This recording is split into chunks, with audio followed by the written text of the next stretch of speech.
Assalamualaikum warahmatullahi wabarakatuh. Semangat pagi Pak Eko, semangat pagi Bapak-Bapak semua. Terima kasih, terima kasih Pak Eko telah memberikan tugas kepada saya untuk membuat tugas yaitu presentasi. Kali ini saya akan membuat tugas presentasi pembuatan water pill. Kita tarik ke belakang Pak ya, kenapa saya mengambil water pill? Karena jalur hauling kita itu jaraknya sekitar 18 kilo dari KM 72 sampai KM 90. Itu hanya ada 2 water pill. Itu pun yang kedua water pill itu jaraknya berdekatan karena mengambil dari titik sumber air yang terdekat, yaitu dari di KM 90 dan di KM 85. Jadi dari KM 85 sampai KM 72 yaitu ya cukup jauh Pak. Waktu panas, debu sangat tebal Pak, sehingga penyiraman nggak maksimal. Begitu pengambilan air dari KM 85 menyiram ke arah KM 72, begitu habis di KM 72 sudah nggak maksimal lagi Pak, karena di KM 72 itu belum adanya water pill Pak. Ya cukup jauh, jadi penyiraman kurang maksimal. Karena adanya itu kita menginformasikan ke pihak engineering Pak untuk dibuatkan lagi satu water pill. Nah, dari engineering menerima lalu mengutus tim survei untuk mencari di mana titik air atau sumber air yang bisa dibuat water pill. Setelah mengadakan survei, tim survei mendapatkan sumber air yaitu di KM 74. Lalu menginformasikan tim engineering dan tim survei kepada kita untuk dibuat water pill di KM 74. Itulah asal mulanya Pak. Lalu setelah mendapat info kita pembuatan untuk water pill, nah kita persiapkan unitnya.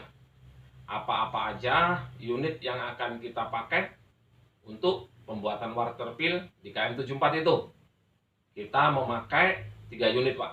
3 unit, 1 unit ekskavator PC 200, 1 unit dump truck untuk mengangkut batu, yaitu batu blastingan Pak, yang dari pit.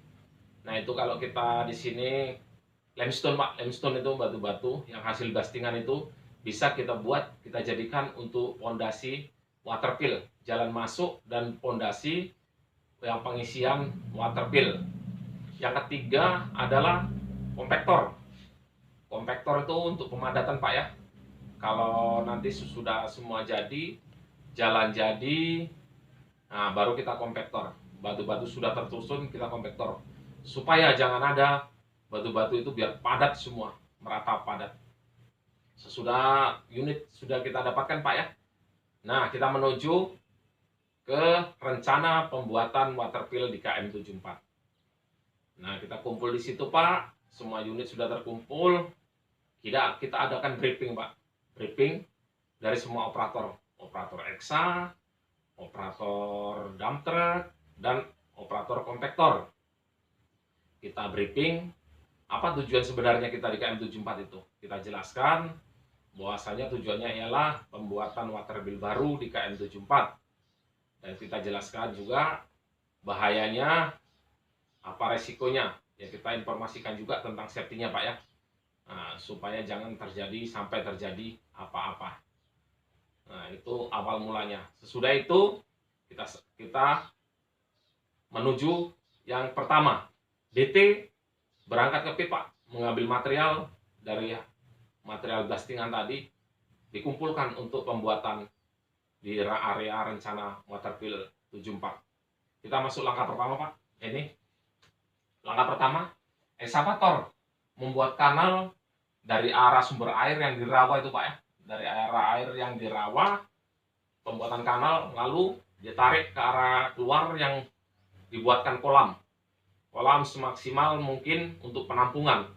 Untuk penampungan air supaya air itu jangan sampai kering.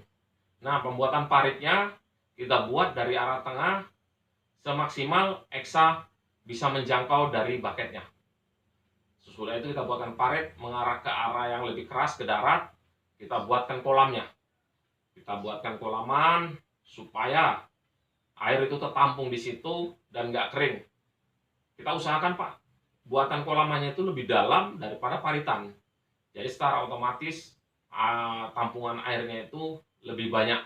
Nah itulah dari langkah pertama ini Pak ya, kita pembuatan kolamnya. Tanggulnya nanti kita buat juga kanan kirinya supaya lebih safety, lebih aman. Masuk ke langkah kedua nih Pak. Ke langkah dua, dump truck tadi yang mengambil material dari pit. Nah bebatuan itu kita kumpulkan Pak, kita ampar, kita selebar jalan, pondasi base pengisian air itu kita hampar Pak, pakai batu-batu besar untuk sebagai pondasinya. Kita hampar, kita ratakan, kita rapatkan, terus ekskavator maju mundur situ Pak, maju mundur di atas sambil menyusun batu itu, terus kita susun batu itu sampai rapat dan kita padatkan terus, kita susun, dan hamparan batu itu sampai ke jalan keluar dari waterfill itu Pak ya, sampai tembus ke jalur hauling. Nah jadi nanti waktu weight itu pengisian keluar ke jalur hauling itu tidak amblas Pak. Jadi kita hampar itu, memang nggak terlalu jauh Pak, dari jalur hauling masuk ke jalur waterfillnya itu nggak terlalu jauh. Jadi kita penghamparannya nggak terlalu panjang sesudah kita hampar itu. Nah langkah ketiga ini Pak, masih tetap penghamparan Pak ya. Eksa itu masih menyusun, memadatkan batu-batu yang besar-besar tadi itu. Kita susun, kita rapatkan terus, kita padatkan. Jangan sampai ada rongga Pak. Kalau sampai ada rongga, nanti itu bisa membuat simpanan atau genangan air di sela-sela batu itu bisa membuat amblas, membuat base-nya itu lembek. Nah jadi kita rapatkan, kita apalagi pakai ekskavator itu. Sudah lebar, base-nya itu sudah dapat, material yang sudah kita ampar, sudah tembus sampai ke jalur haulingnya itu. Nah baru kita masuk kompak Pak. Ini ada kompaktor. Nah langkah keempatnya ini ada kompaktor itu masuk, sudah selesai semua di batu, baru masuk kompaktor, kita padatkan sampai padat. Nah sesudah padat kita minta material Pak. Material kita minta dari crusher itu, material itu 57 Pak, 57 dicampur 32. Nah itu untuk melapis atasnya yang batu-batu besar tadi. Fungsinya apa? Supaya waktu DT itu masuk ke situ tidak terkena tajamnya batu-batu besar tadi, supaya kan rata itu. Kalau materialnya halus, nah itu jalan ke DT nya masuk pun nyaman Pak, aman. Jadi tire itu aman. Kita hampar lagi terus, mulai dari jalan masuk ke waterfill itu, dari jalur hauling sampai ke waterfillnya, sampai ke base nya, kita hampar dengan material tadi Pak, material dari crusher. Kita padatkan sampai halus dan sampai rata. Nah seperti gambar ini Pak ya, di nomor 4. Selesai semua jalan semua sudah bagus, sudah terbuat, sudah terbentuk. Nah ini Pak pemasangan yang tahap kelimanya. Tahap kelimanya sudah itu. Nah kalau pemasangan engine dan corong pengisian waterfill itu biasanya dari mekanik Pak. Kalau kita di sini biasanya yang mekanik. Itu mekanik yang memasangnya, engine-nya juga, begitu hose-hosnya semua biasa dari mekanik. Itu dari pihak mekanik yang memasangnya. Nah sudah terpasang semua Pak ya. Nah, ini terpasang secara langkahnya nih Pak, yang ada di tengah ini, pembuatan waterfill KM74 ini. Mulai dari ekskavator pembuatan kolam, damping batu besar-besar untuk pembuatan fondasi.